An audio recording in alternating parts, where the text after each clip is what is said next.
Seigneur, Seigneur, regarde Dieu du ciel et vois et visite cette vigne que ta droite a plantée et fortifie-la.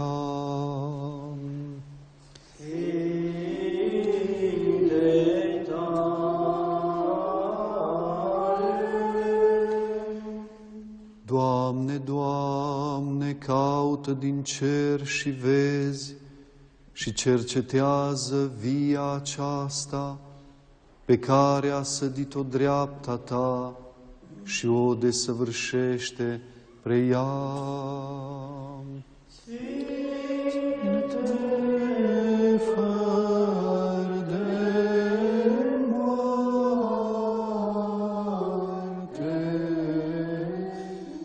Seigneur, Seigneur, regarde Dieu du ciel et vois, et visite cette vigne que ta droite a plantée, et fortifie-la.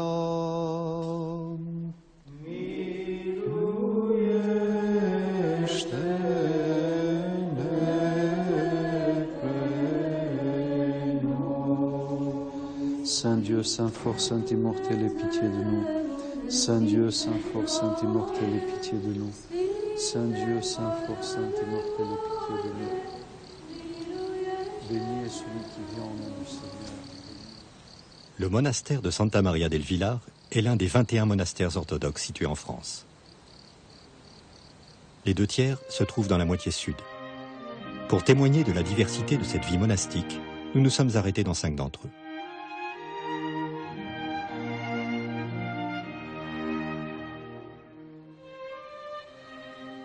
Le prieuré de Santa Maria del Villar a une longue histoire. Un premier monastère fut créé au XIe siècle sur les ruines d'une église fortifiée datant de la période carolingienne. Ce fut un haut lieu de prière et même une étape sur la route secondaire pour Saint-Jacques de Compostelle. Les augustiniens occupant les lieux étaient hospitaliers et pour les pèlerins, leur croix était un repère visible de loin. Les terres des moines leur furent confisquées au XVIe siècle et ils quittèrent les lieux en 1538. Les bâtiments prirent une vocation agricole, l'église devint une grange, puis une porcherie. S'ensuivit un long hiver de 4 siècles et demi, jusqu'à ce qu'une femme inspirée rachète les lieux. C'est une dame, une Aveyronnaise, Madame Lucette Triadou, qui venait de s'installer ici à l'époque avec son mari. Disons qu'en 1993, elle a monté ici la première fois. Et dès qu'elle a vu l'église, même si c'était en ruine, ça lui a beaucoup plu. Elle s'est décidée tout de suite avec son mari d'acheter le lieu et d'essayer une restauration.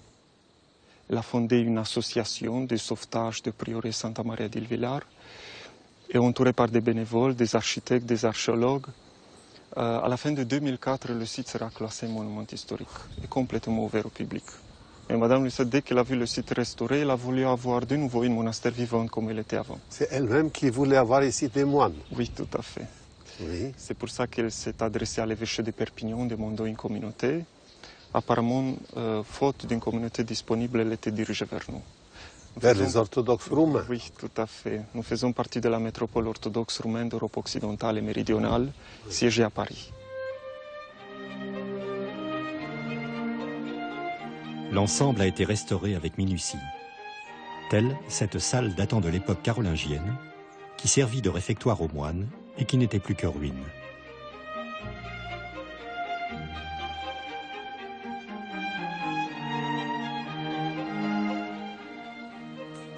Le portail est remarquable par son asymétrie.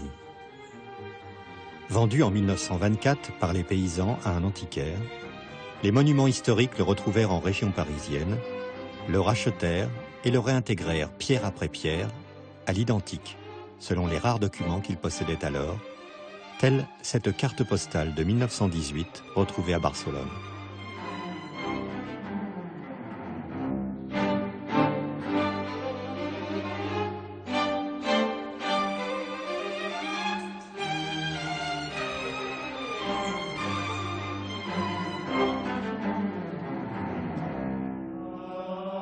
Une immense surprise attendait les restaurateurs à l'intérieur de l'église.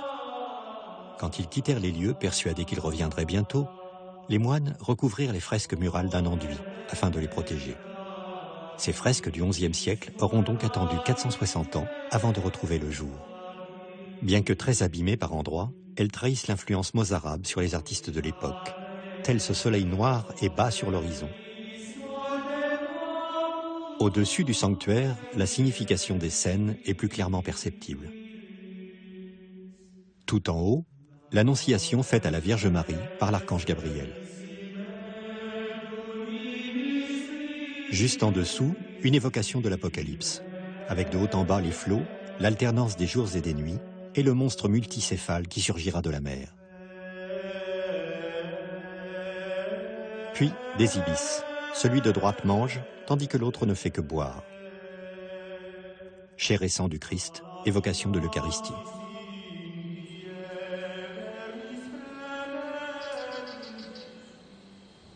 Nous quittons Santa Maria del Villar pour les hautes terres du Césalier, au beau milieu du Massif central. Dans la commune de Marsena, nous retrouvons un monastère appartenant au diocèse du patriarcat de Moscou en France. Il abrite 4 moniales.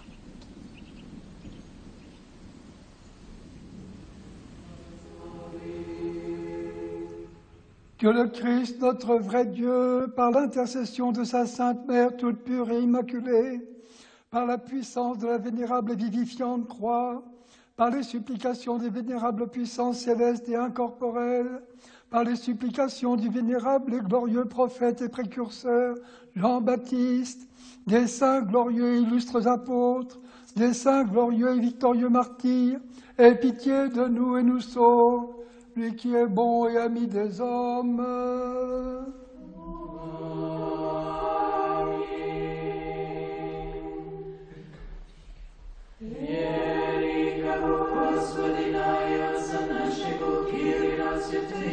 Патріарха Московського і всея Руси, і Господина нашего Преосвященнейшего Нестора Епископа Корсунского, страну нашу российскую и страну сию, и вся православная христиане,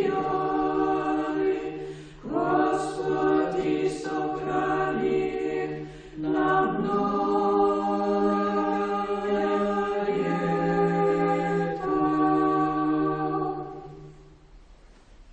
Père Archimandrite Barson-Neuf, nous savons que vous êtes à la fois l'higoumène de ce monastère et son fondateur. Et déjà, vous aviez avec vous les sœurs qui y sont maintenant. Alors, pouvez-vous nous dire quelques mots sur les origines de votre communauté d'ici? Mon père spirituel, métropolite Antoine, m'a mis au début dans le petit monastère, comment on dit, le skit du Saint-Esprit, dans la vallée de Chevreuse. Il y a eu beaucoup de fidèles qui ont découvert l'orthodoxie en venant au skit. Et parmi ces fidèles, il y a eu des personnes qui ont eu la vocation monastique.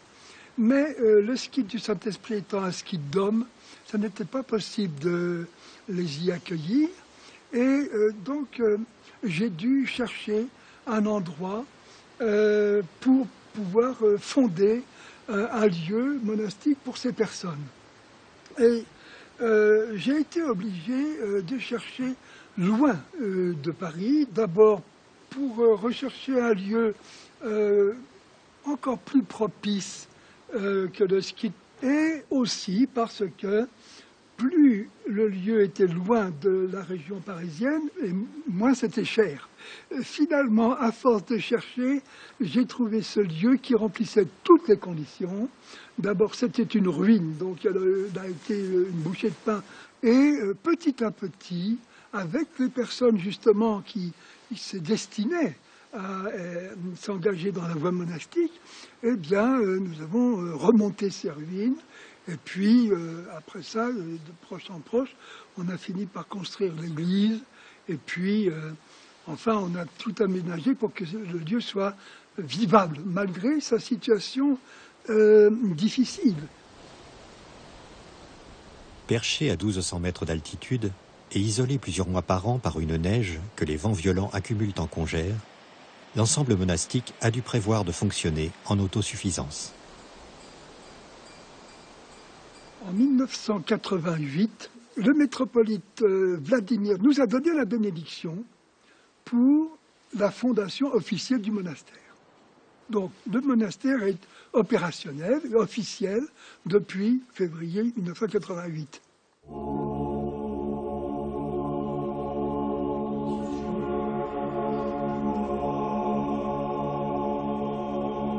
L'église est remarquable par la qualité de son iconographie.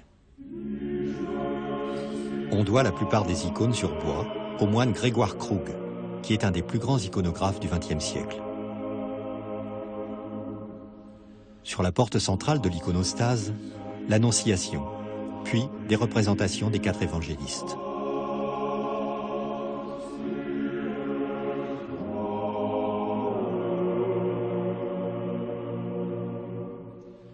Sur les portes latérales figurent les 2 archanges, Michel et Gabriel.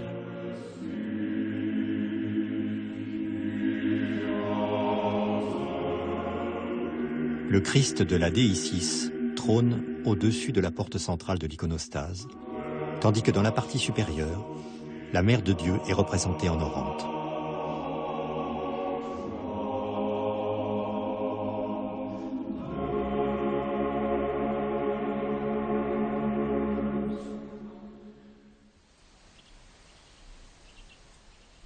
Du Massif central au massif du Vercors, situé à l'ouest des Alpes. Nous partons à la rencontre d'un monastère d'obédience grecque, le monastère de Saint-Antoine-le-Grand. 6 moines y habitent.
Père Placide, on peut dire que vous êtes le doyen des fondateurs contemporains des monastères orthodoxes en France et nous savons que cette œuvre monastique a commencé ici même dans le monastère Saint-Antoine dans le Vercors. Pouvez-vous nous dire quelles étaient les circonstances de cette fondation? Mais il y avait déjà des monastères en France avant nous, ça. Mais évidemment, c'est depuis, nous sommes arrivés ici en 78, et c'est depuis cette époque-là que les monastères se sont multipliés en France. Les circonstances de fondation, eh bien, avec Père Élie, qui est maintenant le père spirituel du monastère de la Transfiguration en Dordogne, et Père Séraphin, qui maintenant est ermite dans l'île de Porquerolles, nous étions au monastère de Simonos Petra, au Mont Athos. Mais le père higoumène du Mont Athos a pensé que justement, étant donné le développement de l'orthodoxie en France, il serait bon que les monastères se multiplient aussi un petit peu en France, et donc il nous a demandé de revenir en France pour fonder des monastères qui seraient des dépendances du monastère de Simonos Petra. Les monastères du Mont Athos ont plus de 1000 ans d'existence, n'est-ce pas? C'est bien qu'on a une grande tradition derrière nous, et quand nous avons besoin d'un conseil, ça, aussitôt, le père higoumène de Simonos Petra est prêt à nous aider, à nous guider. L'ensemble est construit sur le modèle architectural des monastères grecs du Mont Athos. Au cœur, nous trouvons l'église. Sur la partie droite, le lieu de vie des moines abrite cellules et réfectoires.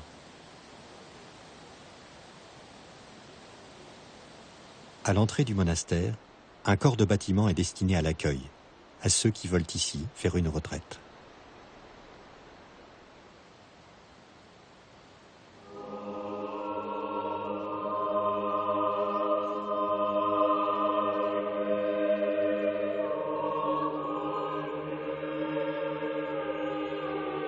L'église est impressionnante par la grandeur et la qualité de son iconographie. Elle a été peinte par Yaroslav et Galina Dobrinin, qui comptent parmi les meilleurs iconographes contemporains de Russie.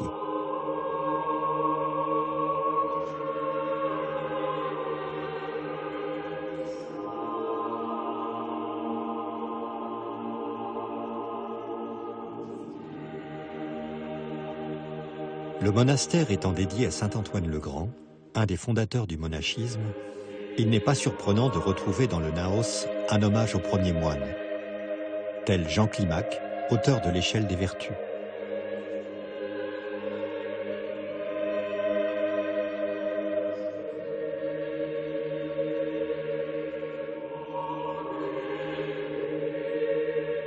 Les fresques couvrent une surface d'environ 600 mètres carrés, ce qui représente un ensemble très rare en Europe occidentale. Toute l'église est peinte, y compris le pronaos à l'entrée. On y trouve une immense fresque évoquant l'Apocalypse de Jean, avec en son cœur l'agneau christique.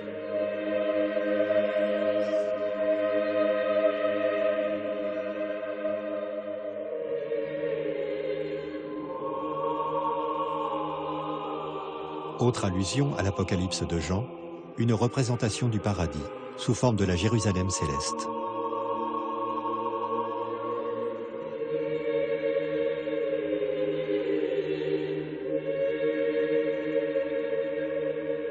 À côté, une autre peinture évoque les 6 jours de la création du monde.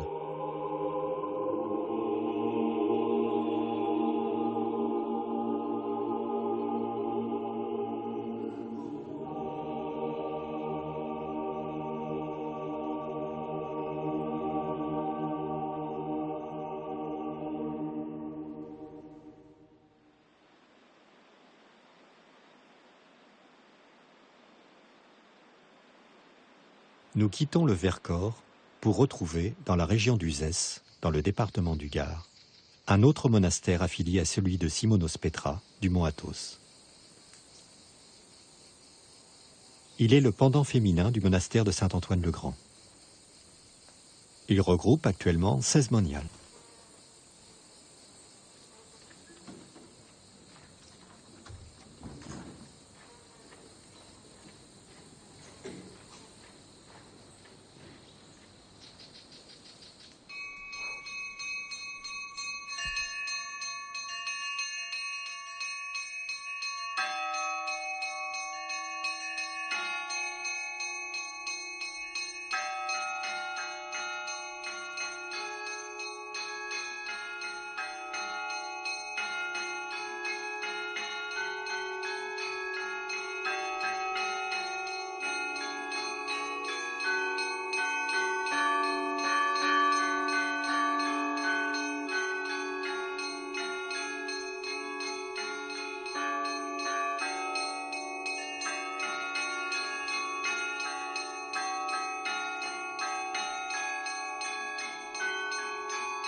Si les grandes cérémonies requièrent le carillon, l'appel à la prière se fait traditionnellement avec une planche de bois nommée la cimandre.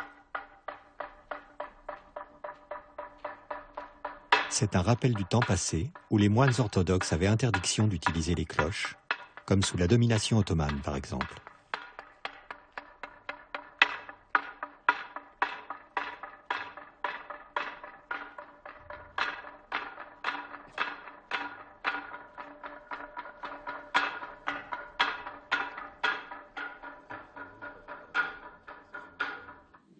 Accomplissons notre prière du soir au Seigneur. Secours-nous, sauve-nous et pitié de nous et garde-nous, ô Dieu, par ta grâce. Demandons au Seigneur que toute cette soirée soit parfaite, sainte, paisible et sans péché. Accorde-le, Seigneur. Demandons au Seigneur un ange de paix, le fidèle gardien de nos âmes et de nos corps. Accorde-le, Seigneur. Demandons au Seigneur le pardon et la rémission de nos péchés, de nos fautes. Accorde-le, Seigneur. Demandons au Seigneur ce qui est bon et utile à nos hommes, ainsi que la paix pour le monde. Accorde-le, Seigneur. Demandons au Seigneur d'achever le reste de notre vie dans la paix et la pénitence. Accorde-le, Seigneur. Demandons au Seigneur une fin de vie chrétienne, sans douleur, sans honte, paisible, et une défense valable devant le redoutable tribunal du Christ. Accorde-le, Seigneur. Que la puissance de ta royauté soit bénie et glorifiée, Père, Fils et Saint-Esprit, maintenant et toujours et dans les siècles des siècles. Amen.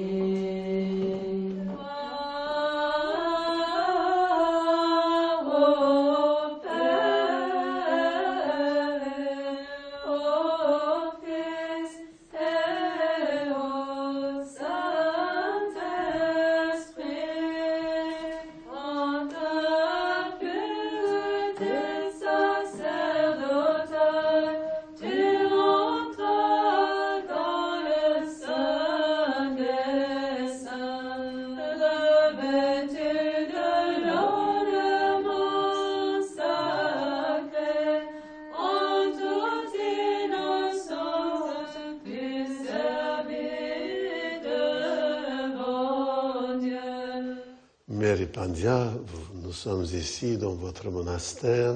Il est intéressant de connaître un peu l'histoire de la fondation de ce monastère et peut-être aussi de savoir d'où viennent les membres de votre communauté, les sœurs qui vivent ici. Notre monastère est en lien vraiment de manière très très étroite avec celui du Père Placide, de Saint-Antoine le Grand. Au départ, il y avait le Père Placide avec Père Séraphin qui s'y sont établis.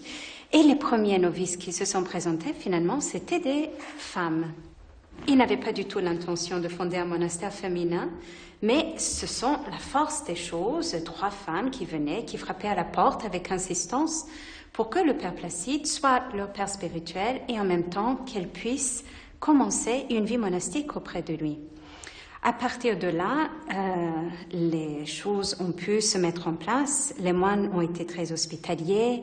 Ils ont cédé une partie du monastère aux sœurs au début, mais évidemment, c'était quelque chose qui ne pouvait pas durer trop longtemps, malgré tout. Et leur souhait était finalement de trouver un lieu où la communauté puisse s'installer, mais également avec un petit peu de terre attenante. Au bout de 3 ans de recherche, elles finissent par trouver ce lieu, Solan, donc, qui est un merveilleux endroit, donc une grande bâtisse, comme vous avez pu voir, et surtout un domaine de 60 hectares où se trouvent des vignes, des arbres fruitiers, la possibilité de faire des cultures annuelles et une 40aine d'hectares de forêt. Alors, nous voilà arrivés ici à Solan, où il fallait transformer tous les bâtiments anciens qui n'étaient pas du tout habitables, en faire donc des lieux qui allaient pouvoir accueillir la communauté.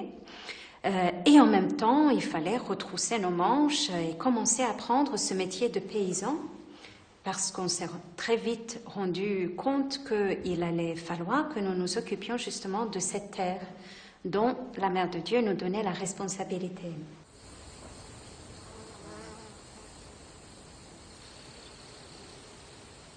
Père Théotokis, vous êtes moine du Mont Athos et plus particulièrement moine de Simonopetra, du grand monastère. Et nous sommes ici à Solan. Nous savons que Solan est une dépendance, pourrait-on dire, du monastère de Simonopetra. Quelle est la spécificité de cette communauté?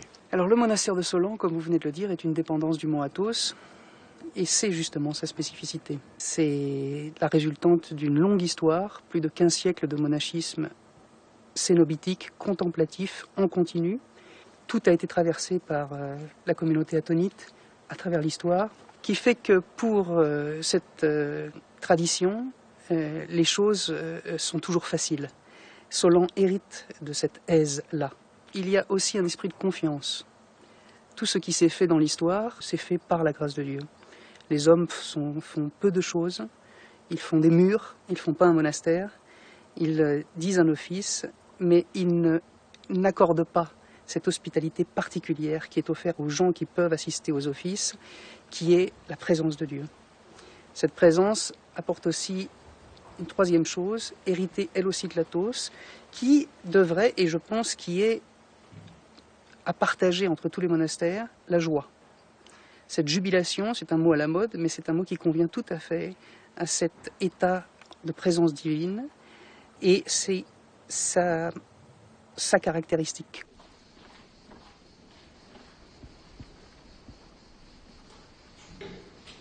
Il est un autre monastère créé par un ancien moine du mont Athos, le Père Élie. C'est dans l'est de la Dordogne, non loin de Brive, dans la commune de Terrasson, que celui-ci a fondé une communauté. Simoniales y vivent.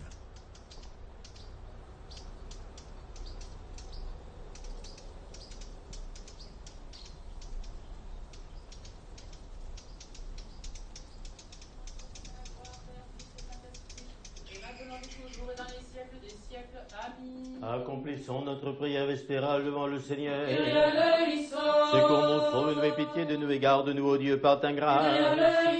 Demandons au Seigneur que ce soir tout entier soit parfait, saint, paisible et sans péché. Demandons au Seigneur un ange de paix, guide fidèle, gardien de nos âmes et de nos corps. Demandons au Seigneur le pardon et la rémission de nos péchés et de nos transgressions. Demandons au Seigneur ce qui est bon et profitable à nos âmes et la paix pour le monde. Demandons au Seigneur d'achever le temps restant de notre vie dans la paix et le repentir. Demandons au Seigneur que notre vie est une fin chrétienne sans angoisse, sainte et paisible, et que nos sentences favorables nous soient rendues au redoutable tribunal du Christ. Faisons mémoire de notre doute sainte immaculée, bénie par-dessus tout, glorieuse souveraine, la Théotokos et toujours Vierge Marie, avec tous les saints, consacrons-nous nous-mêmes les uns les autres et toute notre vie au Christ notre Dieu. Car tu es Dieu bon et philanthrope, et nous te rendons gloire, au Père et au Fils et au Saint-Esprit, maintenant et toujours et dans les siècles des siècles. Amen. Paix dans vous tous, inclinons la tête devant le Seigneur. Devant toi, Seigneur. Seigneur notre Dieu, tu as incliné les cieux, tu es descendu sur la terre pour le salut du genre humain. Jette un regard sur tes serviteurs et sur ton héritage, car devant toi, tout le table Mes mères, vous êtes ici, on peut dire, les sœurs et les mères fondatrices avec le Père Élie de cet endroit. Et avant de parler de votre vie communautaire, il est peut-être bon de savoir quelques éléments de l'origine de cet endroit. Alors, ce lieu, c'était une ferme. Quand nous sommes arrivés, c'était une ferme. Les paysans qui étaient là avaient un élevage de vaches et de brebis. Et le monsieur est tombé malade. Et donc, ils ont dû arrêter. Ils se sont retirés à Terrasson et ils ont mis en vente ici. Donc, quand on est arrivé, c'était une ferme qui était arrêtée depuis quelques années seulement. Et petit à petit, on a transformé en monastère. Donc, une des premières choses qu'on a fait, c'est qu'on a fait un accueil. On a transformé un bâtiment pour pouvoir accueillir des gens tout de suite, pour pas couper cette tradition qu'on avait. Et après, on a transformé la maison des sœurs ici, qui était la maison d'habitation. Donc, on a fait des cellules, un petit réfectoire, une cuisine. Le pigeonnier, là-bas, on a fait une chapelle. C'est aussi une des premières choses qu'on a fait, bien sûr. Et après, on a construit dans la cour, ici, on a construit l'église.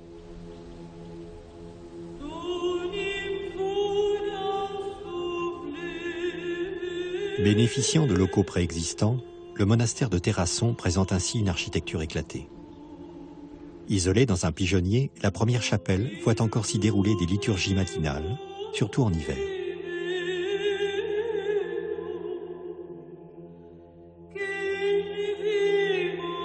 Non loin, un autre pigeonnier a été converti en une bibliothèque, très riche d'ouvrages religieux.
Aujourd'hui, nous avons comme fête la nativité de la Mère de Dieu, une fête qui se situe au commencement de l'année ecclésiale. La nativité de la Mère de Dieu se situe parmi les plus grandes fêtes de notre Église, de la chrétienté, on peut dire, puisque la Mère de Dieu est directement impliquée dans le salut du monde, dans le salut de l'humanité, dans le salut de tous ceux qui croient en Jésus-Christ comme Fils de Dieu vivant, celui qui est venu monter sur la croix, mourir et ressusciter pour le salut du monde. Mais tout cela a pu se faire à travers la Mère de Dieu, la Vierge Marie. La Mère de Dieu est particulièrement vénérée dans les monastères orthodoxes féminins.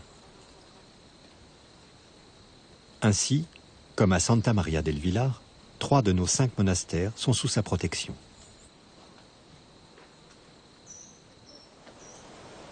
À Marcenat, le père fondateur s'est référé à une icône particulière. L'icône elle-même, comme vous le savez, représente la Mère de Dieu en orante, n'est-ce pas? Le bras étendu, levé vers le ciel, dans le geste de la prière. Le Christ est représenté en quelque sorte à l'intérieur de la Mère de Dieu. Enfin, c'est comme ça que nous le voyons. Et alors, nous pouvons voir cette icône comme représentant l'incarnation du Christ dans le cœur de celui qui prie.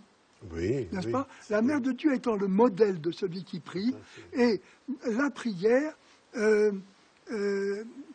ouvrant le cœur à la présence du Christ. C'est un petit peu cela qui m'a fait choisir cette icône, parce que je voulais que ce soit une icône de la Mère de Dieu. D'abord, je voulais que ce soit une icône. Et je voulais que ce soit une icône de la Mère de Dieu.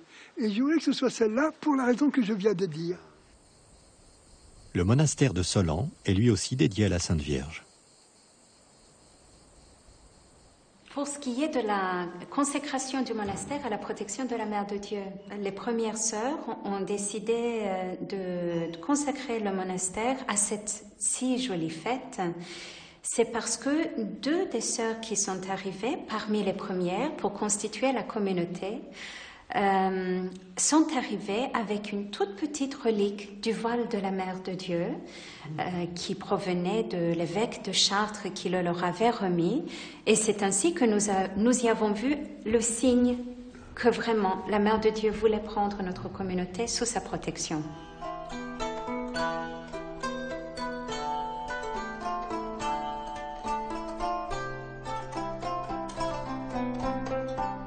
Au monastère de la Transfiguration à Terrasson, les moniales qui ont investi une ancienne ferme se sont tournés vers l'élevage, car leur quotidien doit viser 2 objectifs. Mener une vie de prière, mais aussi assurer leur subsistance. Nous avons un élevage de brebis. Nous avons à peu près une centaine de mères ici, et que nous élevons pour la reproduction et éventuellement pour les animaux qui ne peuvent pas être vendus pour la reproduction, pour la viande. Depuis plusieurs années, nous exposons quelquefois nos animaux au salon de l'agriculture à Paris. Et vis-à-vis de la municipalité ici et des gens, de voir que le monastère remporte des prix, ça nous fait accueillir et recevoir davantage. Et ça permet une collaboration avec les gens.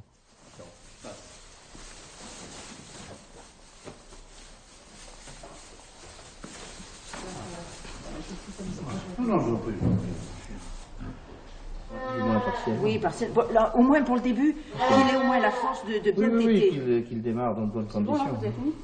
Bien ici. Bien.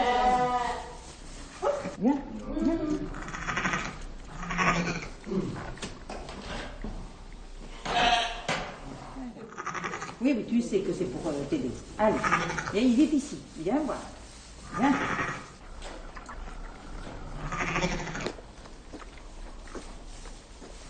À 5 heures, nous nous réunissons toutes dans l'église. Alors, on sonne déjà une première cloche une demi-heure avant l'office pour, disons, dire aux uns et aux autres que dans une demi-heure, il va y avoir les... C'est-à-dire, une demi-heure plus tard, c'est à 4h30 de la nuit. Voilà, on sonne la cloche. Et on se lève. Et on se lève. On est déjà levé, vous dites. Normalement, on est déjà levé. Mon Dieu. Voilà. Oui. Voilà. Et puis, donc, à 5 heures, tout le monde est à l'église pour d'abord l'office de minuit et les matines. Les matines, les laudes, et certains jours, la divine liturgie. Après, nous nous reposons pendant 1 heure à peu près, et la vie... alors matériel commence, et ensuite avant le repas à midi moins le quart, nous avons les heures donc tierce et sexte que nous disons avant le repas. Nous avons le repas en commun.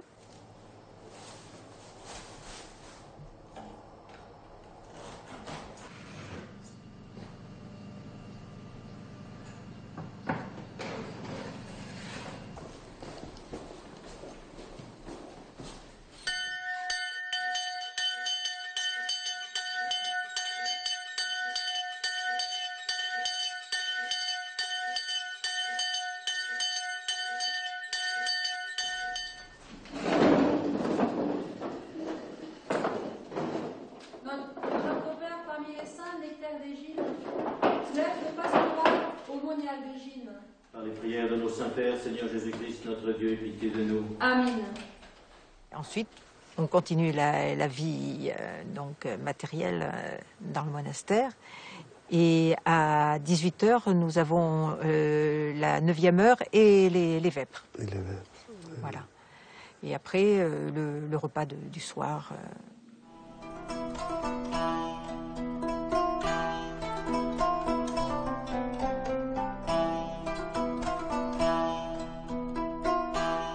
Le monastère de Solan a lui aussi choisi de faire fructifier la terre. Ses vignes produisent annuellement 250 hectolitres d'un vin de qualité.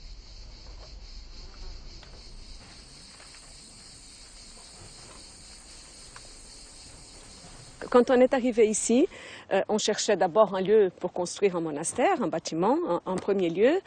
Il se posait aussi dans un deuxième temps la question de notre subsistance, avec quoi nous allions vivre.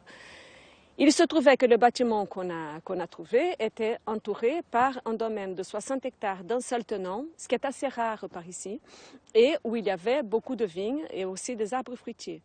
Donc, quand on a vu le domaine et qu'on a vu la vigne, on s'est dit, tiens, on cherche un travail, la vigne est là, et pourquoi pas? Et on sait que traditionnellement, les moines ont souvent été des agriculteurs et qu'ici en France, d'ailleurs, la tradition viticole, elle est très liée à la tradition monastique, cistercienne, etc.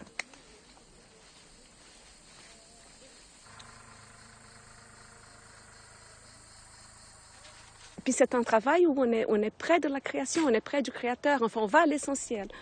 On ne se doutait pas des difficultés qui nous attendaient, mais voilà, on a commencé avec l'aide de Dieu et finalement, quand on a rencontré les difficultés et que plusieurs personnes nous ont conseillé d'arrêter et de faire autre chose parce que l'agriculture c'était trop difficile et que c'était vraiment les débuts de la grosse crise viticole dans les débuts des années 90, nous on se disait mais qu'est-ce qu'on va faire? On va laisser cette terre en friche, c'est dommage, la vigne est là, la terre existe, les cultures sont là.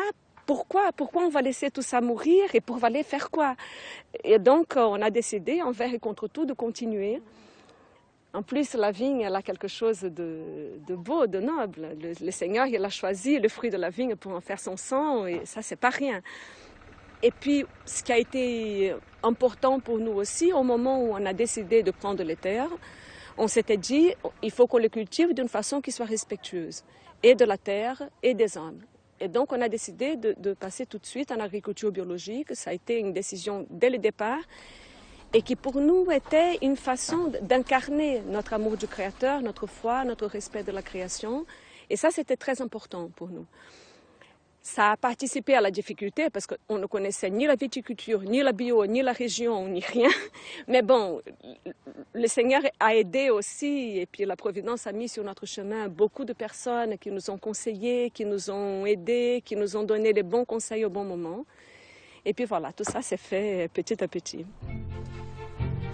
Les vendanges sont l'occasion de rencontres conviviales. Les fidèles viennent aider les sœurs. Mais aussi des moines du monastère frère de Saint-Antoine-le-Grand, tel le père Denis, rencontré quelques jours auparavant dans un tout autre décor.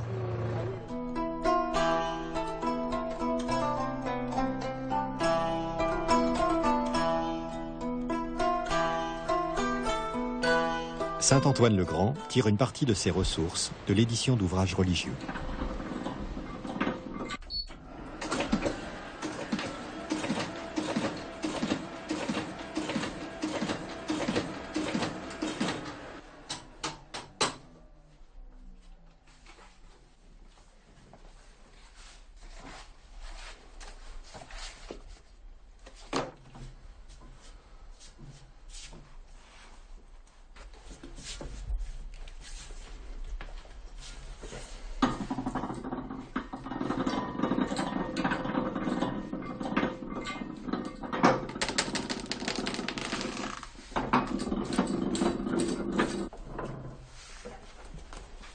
Donc, alors, ici dans cette salle, on a établi l'imprimerie du monastère. On a fait un petit travail d'édition.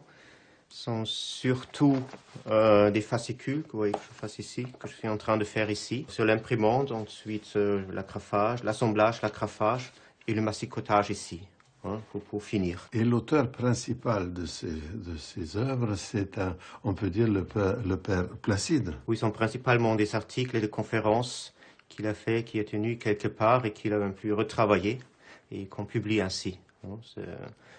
Oui, il y a 2 ou 3 autres auteurs qui ont laissé un petit texte ainsi aussi, mais c'est principalement Père Placide.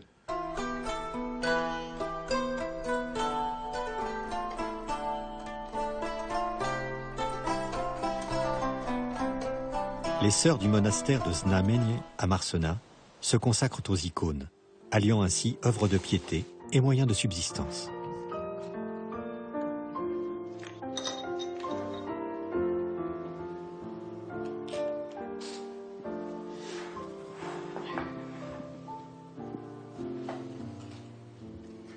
Mère Tatiana, vous êtes en train d'utiliser la technique de la pyrogravure. Comment avez-vous trouvé cette technique? Ah ben c'est le père Barsanuf qui nous a branchés là-dessus depuis très longtemps. C'est une façon de faire des icônes qui sont un peu moins compliquées que celles qui sont en peinture et qui sont peut-être plus vite faites et plus faciles. Vous n'utilisez pas de couleur? Non, on n'utilise pas de couleur, c'est le bois qui est brûlé, c'est-à-dire qu'on fait le dessin de l'icône. Et après, il faut seulement, avec la brûlure du bois, essayer de faire d'abord le dessin des contours et ensuite les ombres en brûlant comme ça les surfaces. Et en fait, c'est à l'inverse de la peinture d'icône. On brûle les ombres, on laisse ce qui devrait être les couleurs claires en bois naturel. Voilà, j'ai appliqué les premières couches et maintenant je mets les premières lumières. Les premières lumières blanches et après je remettrai des voiles. Donc, est-ce qu'il faut penser que c'est un principe de l'iconographie de commencer par les couleurs plutôt sombres? Voilà, exactement. On commence à poser les couleurs de fond qui sont généralement plus sombres, et après on met des lumières blanches, sauf pour le vêtement de la Mère de Dieu, que l'on recouvre après avec d'autres voiles de la couleur du fond, pour faire la transparence. J'ai incité les moniales, les unes après les autres, n'est-ce pas, à s'initier. Il y en a plusieurs qui n'avaient jamais tenu un crayon de leur vie, qui ne savaient pas du tout ce que c'était. Eh bien, elles ont commencé par la base, et puis, petit à petit, et maintenant, elles font des icônes qui sont parfaitement canoniques, et sur le plan technique, qui sont tout à fait excellentes, n'est-ce pas? Elles ont un certain rayonnement dans un milieu restreint, d'accord, mais quand même, elles ont un rayonnement... Et puis alors, il y a beaucoup de visiteurs qui leur commandent des icônes. Et finalement, on peut dire qu'elles vivent de ça, des commandes d'icônes. Parce que même des non-orthodoxes, ou des religieuses catholiques, des communautés qui commandent des icônes, ou dernièrement, la cathédrale de Brioude qui a commandé une grande icône de Saint-Junien, qui est le saint patron de la cathédrale.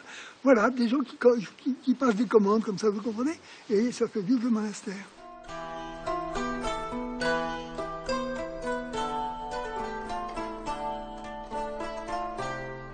À Santa Maria del Villar, les sœurs, ainsi que leur abbé, font des visites guidées et payantes de ce monument classé à l'histoire si riche.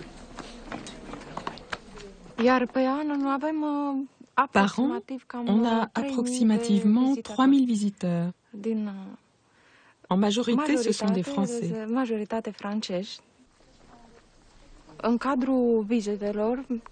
Dans le cadre des visites guidées qui se font ici chez nous, on peut, par la présence de chrétiens, catholiques, protestants, on a la possibilité réelle de faire connaissance.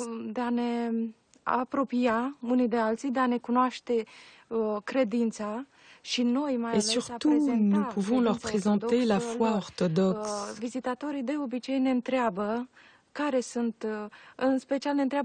Les visiteurs nous demandent généralement en quoi nous sommes différents. Et ainsi, on a la chance d'expliquer notre foi orthodoxe, surtout aux catholiques. Păcatelor spre viață de veci. Amin. Se împărtășește roaba lui Dumnezeu monahie Caterina cu cinstitul și sfântul trup și sânge al Domnului Dumnezeului și Mântuitorul nostru Iisus Hristos spre iertarea păcatelor spre viață de veci. Amin. Se împărtășește roaba lui Dumnezeu monahia Serafima cu cinstitul și sfântul trup și sânge al Domnului Dumnezeului și Mântuitorul nostru Iisus Hristos spre iertarea păcatelor spre viață de veci. Se împărtășește roaba lui Dumnezeu Sora Bianca cu cinstitul și sfântul trup și sânge. Alexandru se împărtășește cu cinstitul și sfântul trup și sânge al Domnului Dumnezeului și Mântuitorul nostru Iisus Hristos spre viață de veci. Nectarie se împărtășește cu cinstitul și sfântul trup și sânge al Domnului Dumnezeului și Mântuitorul nostru Iisus Hristos spre viață de veci. Amin. Se împărtășește robul lui Dumnezeu Ioan cu cinstitul și sfântul trup și sânge al Domnului Dumnezeului și Mântuitorul nostru Iisus Hristos spre iertarea păcatelor, spre viața de veci. Se împărtășește robului Dumnezeu, mircea cu cinstitul și sfântul trup și sânge al Domnului Dumnezeului și Mântuitorul nostru Iisus Hristos spre iertarea păcatelor, spre viața de veci. En tant que moine, j'aime beaucoup le monastère comme endroit où des personnes, des chrétiens, se rassemblent pour la vie communautaire et la vie de prière.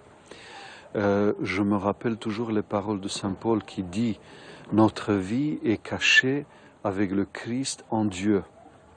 Ça veut dire que la première, disons, tâche du moine, c'est la discrétion et par la suite la prière.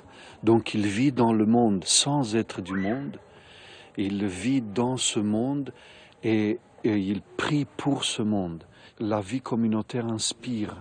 Nous connaissons très bien la crise du monde actuel, la crise de la famille, la crise de la société, le fait que nous vivons ensemble souvent d'une manière très superficielle. Et dans une communauté monastique, on essaie de ne pas vivre d'une manière communautaire superficielle.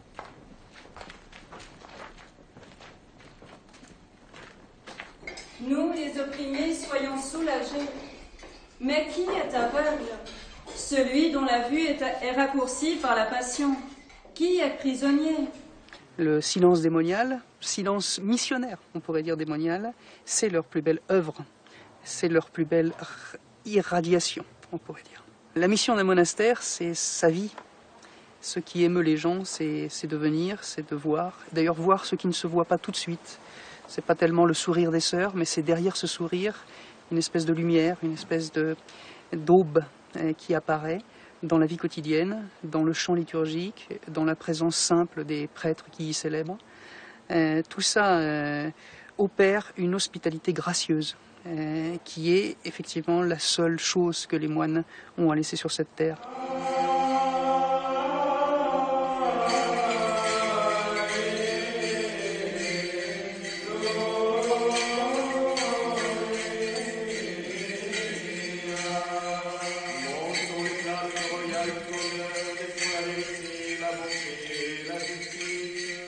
L'esprit de cette conception de la vie monastique, c'est avant tout l'ouverture.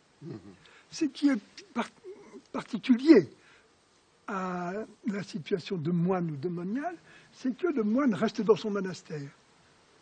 Alors, la question est là, être le plus ouvert possible, sans sortir à la rencontre des autres. Nous sommes dans la période d'après-fête de la dormition, ce qui correspond à l'Assomption. Donc l'icône est sur le pupitre jusqu'à la remise de la fête.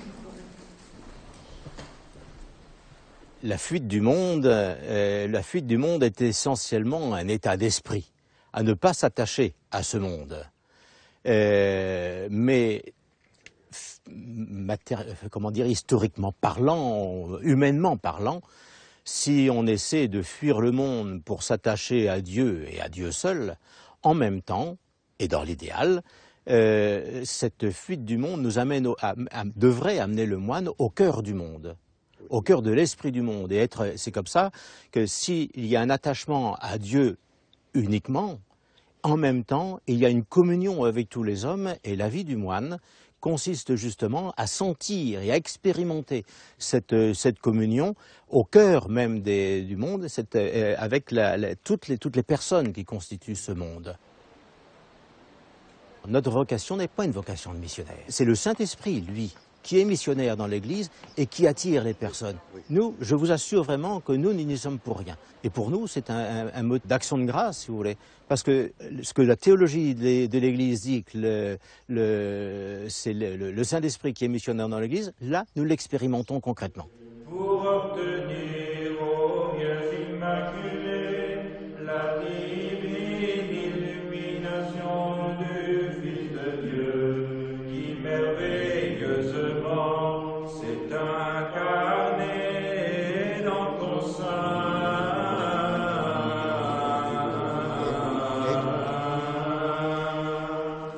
crois que je cherchais quelque chose depuis que j'étais toute petite et je l'ai trouvé ici, par l'intermédiaire du Père. Il m'a donné accès au livre des premiers pères de l'Église et j'ai eu l'impression de trouver en fait noir sur blanc ce que je cherchais. Donc ça a été assez fondamental.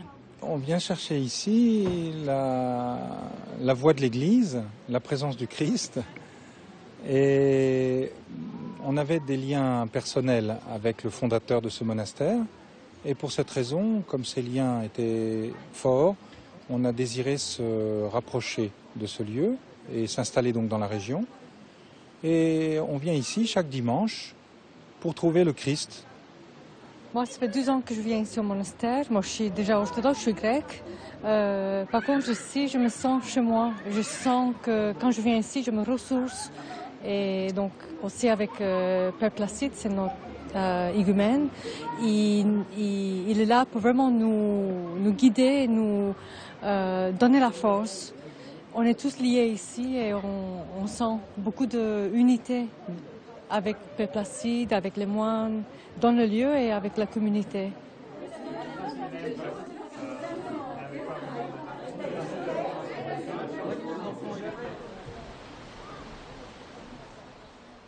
Bien sûr que souvent le moine assure une pérennité liturgique, c'est-à-dire une authenticité liturgique, la transmission d'une tradition liturgique ancienne qui, on s'est rendu compte à travers les monastères, s'est perpétuée jusqu'à nous. Et donc nous comptons beaucoup sur cette transmission à travers les monastères. Mais aussi pour le monde d'aujourd'hui, pour ceux qui visitent les monastères, pour ceux qui viennent et qui se mêlent un peu à la vie du moine, c'est aussi une transmission de la sensibilité de la prière. Je peux dire qu'il y a aussi un échange entre le moine et le monde à travers le chrétien qui visite, qui oublie un peu tous les soucis du monde. Par l'accueil. Par l'accueil, oui, par l'accueil du monde dans le monastère pour le retour dans le monde de celui qui vient et voit.